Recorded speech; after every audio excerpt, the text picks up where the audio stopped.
Our job today is to talk about the practical implementation of what might be the data protection regulation rules. So we are forward-thinking, crystal ball gazing, and generally hoping for the best, really.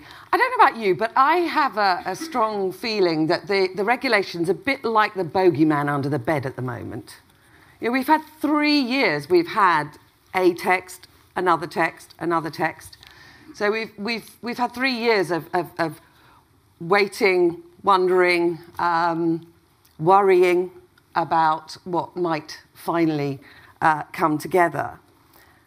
As Christopher said, what is absolutely clear is that there will be change. And for us in the UK, it's going to mean stepping up in terms of compliance and the requirements, no question about that. Whether it's 2017, 2018, I'm afraid I don't have that answer either. As Christopher said, it's above my pay grade too, I think. But it is definitely going to come to us in no short order. So our message is we need to be prepared. How do we do that? I'm delighted that Andy's joining me on my sofa here to answer all the difficult questions that I'm going to put to him and to tell us a bit about what AIMIA is doing in terms of preparing. So you've got a question to ask the audience, haven't you, Andy? I have, actually. I suppose my first question would be, does everybody understand what's going to change or how it's going to change in your business? Show of hands? They're all right. There. Which is quite a small % of the audience, actually. I was expecting a little bit more. I suppose to that point, it is very difficult to understand what's going to change. If you've read through the many documents on the internet, you could actually get buried under paperwork and really confuse yourself. What we're going to try and do today is just spell out some of the things that will change, how AIMIA as a business is looking into those changes. And I think the key thing there is that we've started to look. Rather than leave and suddenly be hit with new regulations, we've actually we're looking under the bonnet, shall we say, and looking at the engine and saying, right, how will that change? What will it mean to the business? What will it mean to our European businesses as well? Yeah. I mean, I think the big issue is how can we prepare when we don't know what we're going to get in the end? Yeah. I mean, we've got these conflicting texts. I can't say that word. Texts. Of the regulation. And yes, they are going to go into trilogue. They are going to come together somehow. But in some very key areas, there are some conflicts for us, aren't there? There is. It's hard to... It's very hard to gauge. I think we need more clarity of how it's going to change. My advice would be, in the first instance, is look how it is now. Break those components down within your business, and look, it is difficult. We've all got a day job. If business as usual takes over most of our work. But the advice from me is look now. Don't leave it. Get yourself prepared. Break down each component within your business, and if that means you have to do some impact analysis around the business, then do it, because it will be a benefit to you in the long run. And as Rosemary said and Christopher said, whether it's going to happen in a year, 2 years, 3 years, you'll be prepared. And I've always come from the mantra that knowledge is power, and to have that knowledge could really put you in good stead. I'm glad you said be prepared, because that's sort of... I'm very, very happy that Andy let me use this picture, of him as a Boy Scout. It's very kind. There's the stick. There's the stick. Big stick, yeah. I think what we're going to do now is look at 10 things, 10 things that might be an issue. And the first of them is, it is a regulation. It is not a directive. So it's not the spice of life as it is now, every country having their own way of doing things. It is, we're all going to be marching in one direction in the future. And your business operates across a huge number many of countries. Continents. So shouldn't you be welcoming a regulation? Yes and no. I tend to agree with the regulation. I think that the world is so driven by data now, and it's such an important part of our world. Just how we will regulate across Europe is still a big question for me. We do a lot of work in the UK, and back to Christopher's point, really, of good practice, of how we deal with data and what we do with data. And we're quite open and explicit to the consumer. And I talk about the consumer as we are consumers. Let's not forget that we're the consumers in the room. But as I said, I tend to agree. It's just how each member state will take that into their business. Well, because I think that's what I can't get my head around at the moment. Yeah. Will it be a pick and mix type scenario, or will we all have to agree to some specific guidelines? Yeah, because there's some talk now that the UK, I think, has abandoned the suggestion that they might switch the instrument from a regulation to a directive. That doesn't look like that's a bit of a lost cause, but there's what they're calling directivisation going on in terms of the conversations. So various aspects of the regulation will actually be subject to local implementation rather than writ large. So you may get the worst of both worlds in that you've got an overall blanket, but you've also got those differences at a local level again. And it's just how that sits, really. Yeah, absolutely. That we need some more clarity on. Yeah, absolutely. Okay, here's the biggie. Explicit consent. Well, again, it depends on which text you're looking at. The word explicit has actually been removed from the DAPIX text, so it is still unambiguous. Now, we can sit here and debate the difference between explicit and unambiguous for a long time, but I think that the key thing is that it's going to get tougher. And I mean, I suppose my question to you and for people to think about is, do you really believe that opt-in is Armageddon?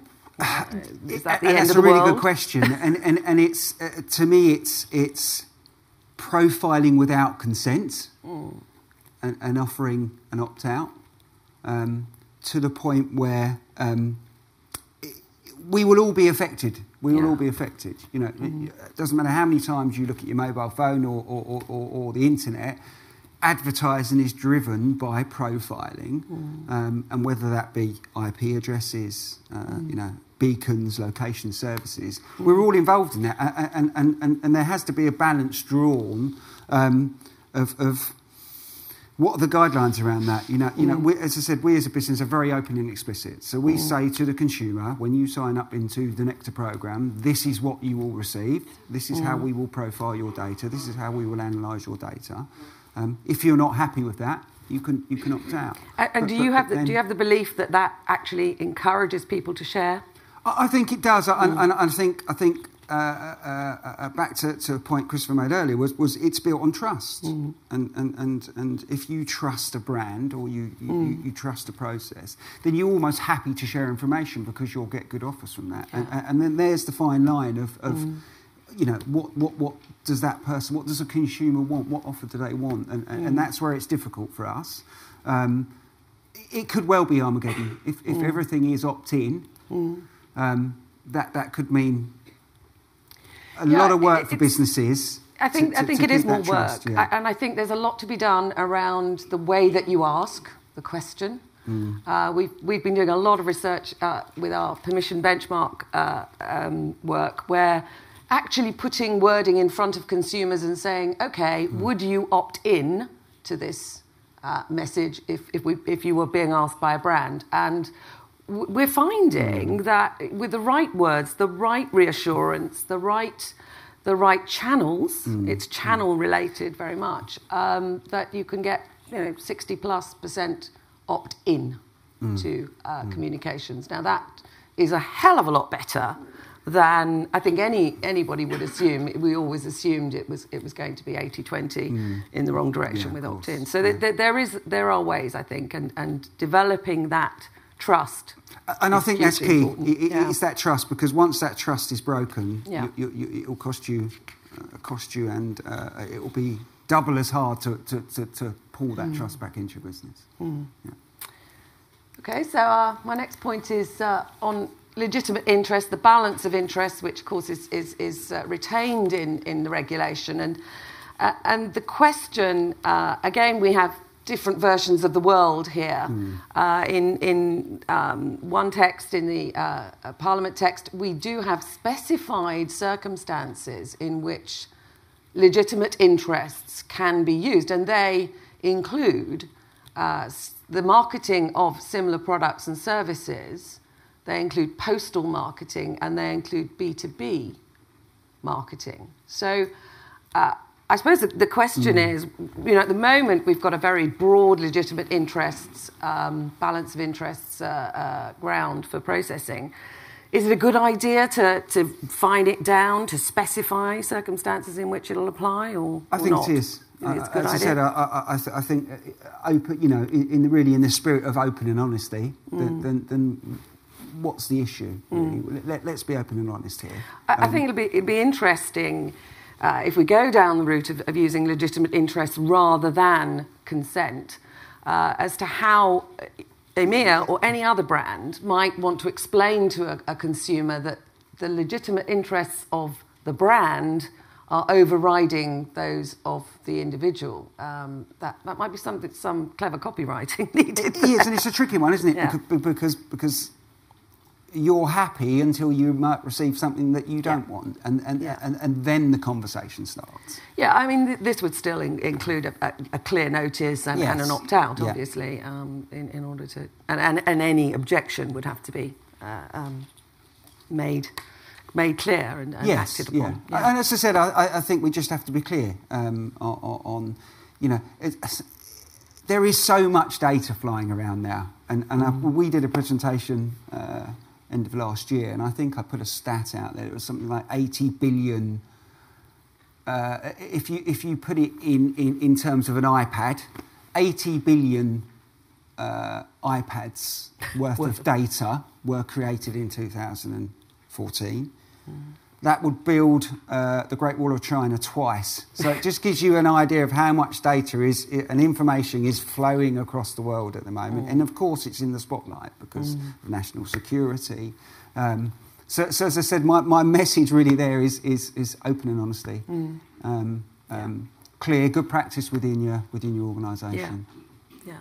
And look for guidance. If you don't know, hold your hand up and look for guidance. Yeah. There's lots of people in the industry and lots of websites that you can go to that can advise you.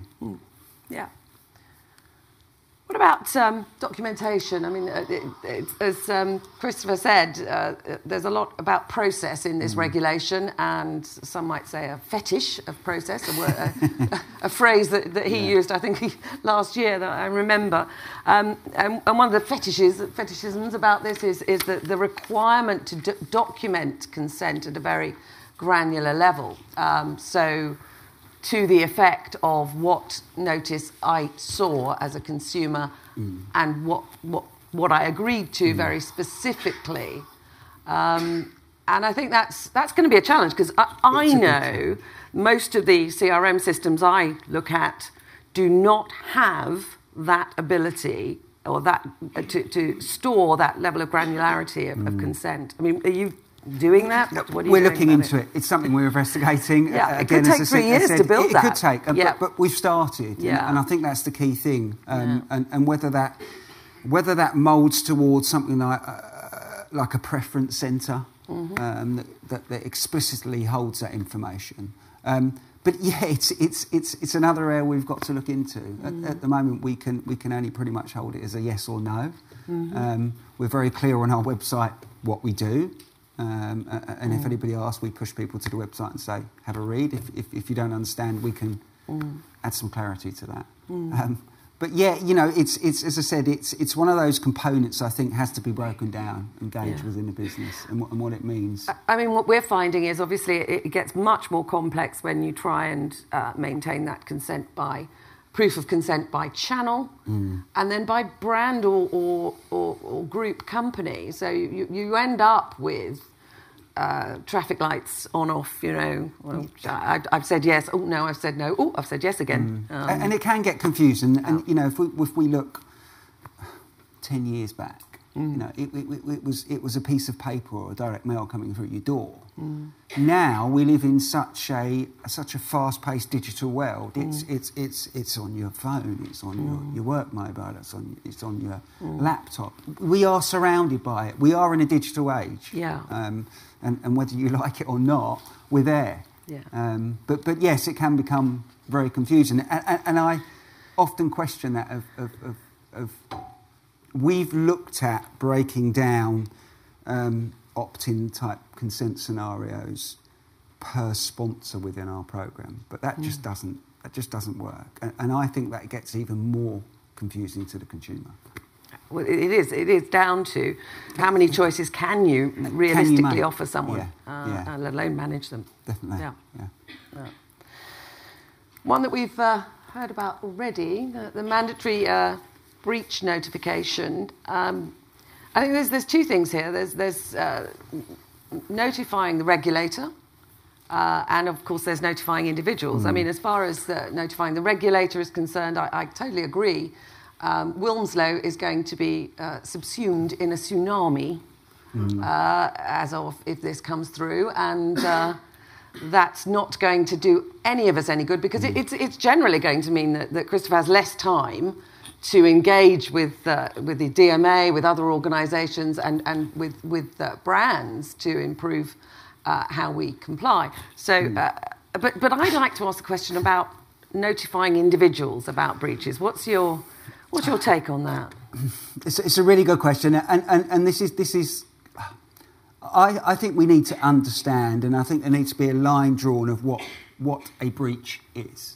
What I don't want to see happening in the marketplace is that we suffer notification fatigue, as what I call it, and I think that then undermines, people's or public's faith, essentially, in the internet, because that's where most of the data is driven. Yeah. We should be open about breaches. We have to be open about breaches. But as I said, it's what level the consumer needs to be told, and how we direct them.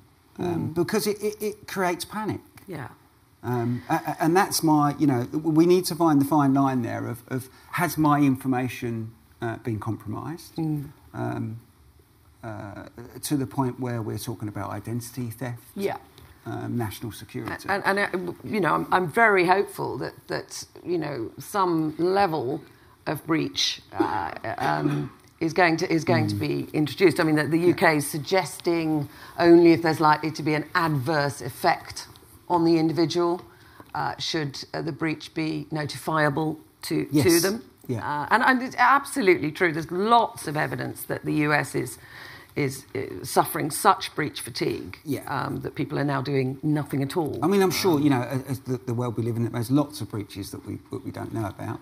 Is that affecting us at the moment? Yeah. No, because I don't know. But I want to know if my personal information has been affected. If it's going to affect you. If it's going to affect me. Yeah, absolutely. Yeah. Absolutely.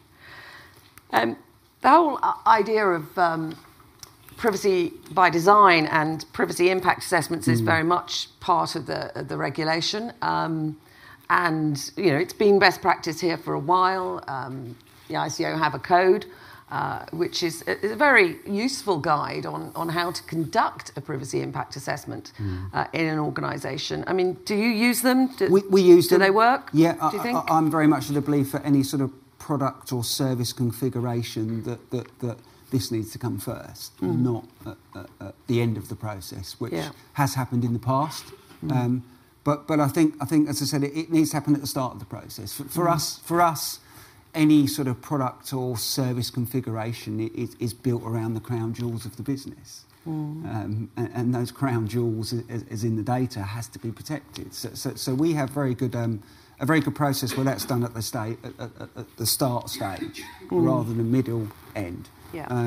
And I think it would when you do it at that stage, it really does open your eyes. It really gets people thinking about sort of privacy by design and how your data fits around that. Do you think there's a concern that if you engage early on, very often, as marketers particularly, we've got some great ideas, some great ideas, and we really don't want a wet blanket thrown on us at an early stage.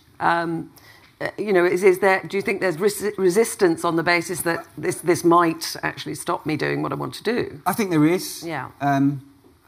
But as I said, to me, it's that trust, and as much as we come up with these great marketing ideas, is that breaking the trust of your relationship with the consumer? And that's where sort of privacy design has to be moulded into that process to make sure that doesn't happen. I don't want to stop marketing departments being creative people. You're a governor. We want them to be creative. We want them to come up with great ideas. Yeah. But I think there's been a shift from the stage of marketing coming up with great ideas and leaving the data teams to think about data. We don't have to worry about it. We'll come up with a great idea. The data's there. We'll send it. To a mould where actually marketing departments are starting to profile more and look at data and saying, well, what have we actually got? Is that the right thing to do? Yeah. And then, of course, with privacy by design on top of that, is good practice. Well, it's down to reasonable expectations as well, isn't it? What would I reasonably expect? And is that fair? I think that's true. Another one big, really, for us, and you've touched on it already a little bit, is profiling and potential restrictions. The right to object, at least, to profiling, which is very, very broadly defined in the regulation, which is part of the issue, really, in terms of what it's catching. Yes, yeah. And to my point earlier, this is really where a line needs to be drawn of sort of above the line and below the line of what is going on in the background by some of these big data organisations. And as I said, it's what you can profile, what you can give to the consumer, what the consumer's happy with receiving. And as I said, it's not until you get something wrong that really this is highlighted. We're all different as consumers. I'm from the belief that if we don't get this right, the whole advertising trade and industry could be affected and affected how we target and analyse people's shopping habits. And that's the big concern for me of what level will it get to? What can and what can't we do? And if it were to affect targeting to that extent, I mean, that really is going back to the old days, isn't it? Of scattergun. Massively, stuff. Yeah. We don't want to be back there. People, Myers, people join a brand because they trust a brand, and people are loyal to Nectar because they get good offers, and those offers are based on their habits, and they don't want offers that it's no good to them because all that effort that goes into that, if the offer isn't good, we'll just go straight in the bin. They won't even look at that offer. So it's key to this information that's going on in the background is key to making sure Rosemary receives the offers she wants. We live in such a time conscious world now that people don't want to something that doesn't mean anything to them, they'll scrap it. They'll push it to one side. Yeah. I mean, there are some indications that this will not affect quite as badly the for example, ad serving and so on, which is and there are some suggestions that it should only be where the profiling actually has legal effect. So if it's an application for a mortgage or a loan or something like that, which is it would help. It would help if the innocent profiling, if you like, is left out. And you talk about ad serving, that works. People like a level of that. Again, the ability for individuals, they are more empowered now. Yes. I can do not try. I can put on the do not try. I can stop people finding out that I'm sad enough to go to the Information Commissioner's site on a very regular basis. But also that I might visit the Waitrose wine cellar on occasion as well. Okay, processor liability. Now, this is an interesting one because up to now, processors, and we have a number of processors, service organisations in the room, have been really the instruments of the data controller, and the buck has very much stopped with the data controller. Yes, yeah. So now the processor is going to share some of the liability if there has been damage caused. Do you think that's the right thing? Is that? Well, I mean, looking at the fines we're talking about, I mean, they can have a massive effect, really big effect. My only advice really in this area is, I think, do your due diligence and deal with brands you trust. We have a very strict policy of due diligence and audits and site security.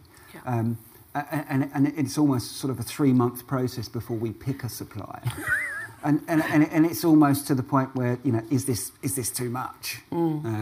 But actually, it protects our brand. And I suppose back to the point of breaches, that we at the moment are happy with that liability. And as I said, I think it's working with a supplier that you can ensure looks after your data with due care and attention. And as I say, I think you have to go through a level of due diligence to do that. I mean, should the liability be shared?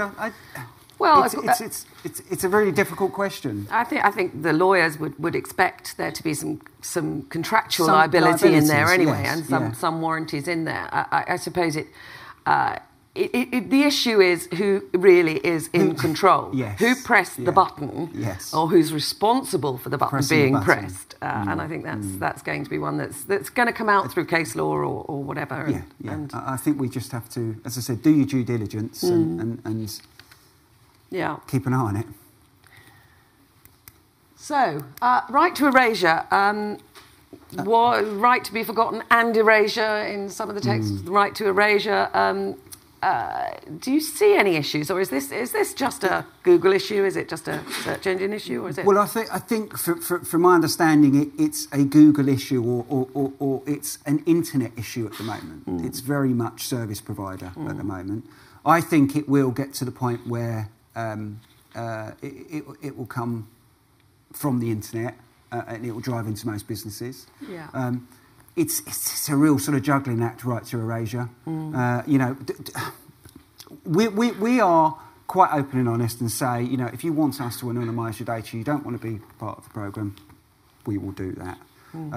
I think we just have to keep an eye on this and see where this gets to, and how really sort of what the consumer feels about. I think that the danger is that the expectations may be raised of erasure when erasure really isn't possible or feasible. I mean, we've made, and I know the point has been made in Brussels regularly about suppression and the need to retain the data in order to suppress.